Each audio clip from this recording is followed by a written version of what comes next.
گزشتہ جمعہ آپ حضرات کے سامنے میں نے نبی پاک صلی اللہ علیہ وسلم کی چند احادیثیں ذکر کی تھیں، جس میں حضور پاک صلی اللہ علیہ وسلم نے قیامت سے پہلے کا منظر سارا کھینچ کے بتایا کہ قیامت سے پہلے کیا کیا ہونا ہے۔ اس دورے کے بارے میں ذکر ہوا کہ جس دور کا حضور پاک صلی اللہ علیہ وسلم نے فرمایا کہ جس دور سے ہم گزر رہے ہیں کہ وہ دور ایسا ہوگا جس میں ہر طرف ظلم، بربریت اور آمریت ہوگی، قتل و غارت ہوگی، مسلمانوں کا قتل عام ہوگا،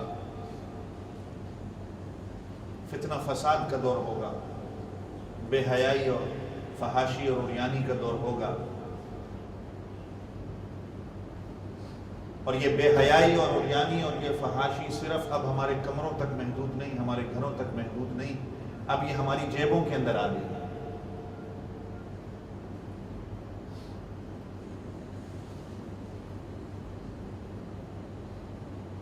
ہر بندہ اس فتنے کے اندر مبتلا ہے، بڑا ہے، چھوٹا ہے، عالم ہے، غیر عالم ہے، ہر بندہ اس جو ہماری جیبوں کے اندر فتنہ آیا ہوا ہے اس کے اندر مبتلا ہے۔ پھر نبی پاک صلی اللہ علیہ وسلم نے فرمایا یہ دور ختم ہوگا، پھر اس کے بعد ثم تکون خلافۃ علی منہاج النبوہ، کی خلافت پھر میری نبوت کے طرز پہ قائم ہوگی۔ چنانچہ میں نے کہا تھا کہ ہم اس چوتھے دور میں ابھی سانس لے رہے ہیں، اب پوری امت جو ہے اس پانچویں دور کی منتظر ہے کہ کب وہ اس پانچویں دور کی بہاروں کو دیکھے گی۔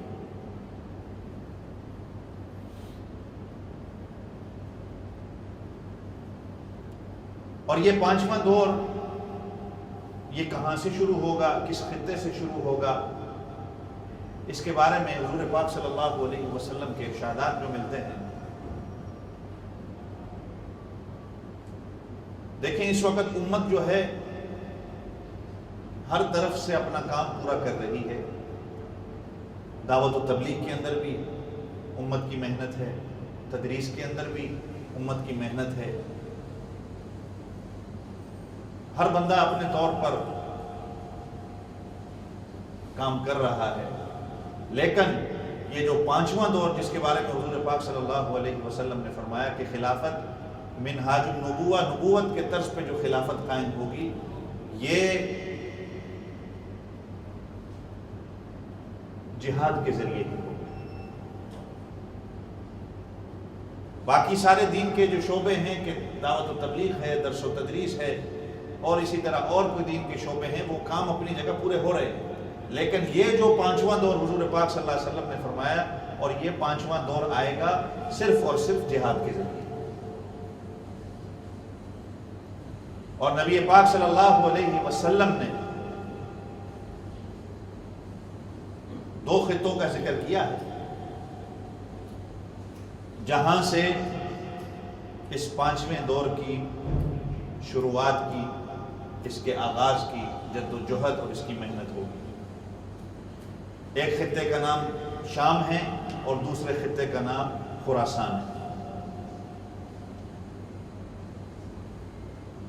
اور اس خطہ شام کو اسلام سے پہلے بھی بہت فضیلت حاصل تھی۔ میں پچھلے جمعے آپ حضرات کے سامنے ذکر کر رہا تھا تو، اور میں نے یہ بھی کہا تھا، آپ حضرات کو یاد ہوگا کہ جب شام کا نام آتا ہے تو آج کے سیریا کو نہیں صرف کہا جاتا، یہ شام وہ شام جو عہد رسالت نبی پاک صلی اللہ علیہ وسلم کے زمانے سے لے کر اسی شام میں حضرت امیر معاویہ رضی اللہ عنہ گورنر بھی رہے، اور یہ 1922 اور 23 غالباً یا 24 تک خلافت عثمانیہ جہاں پر قائم رہی۔ اس کے بعد انگریزوں کی چال سے اس خلافت عثمانیہ کو ختم کر کے ہر ملک کے ٹکڑے ٹکڑے کیے گئے، کوئی اردن بنا دیا، کوئی اسرائیل بن گیا، کوئی لبنان بن گیا، کوئی سیریا بن گیا۔ حالانکہ یہ سارا شام جب حدیث پاک میں اس کا ذکر آتا ہے تو یہ پورا خطہ شام، فلسطین، لبنان، اردن اور بعض لوگ ترکی کا بھی نام لیتے ہیں اور کچھ لوگ عراق کا بھی نام لیتے ہیں۔ بہرحال جو مشہور ہے وہ فلسطین ہے، مقبوضہ فلسطین، اسرائیل ہے، لبنان ہے، اردن ہے اور آج کا جو سیریا ہے۔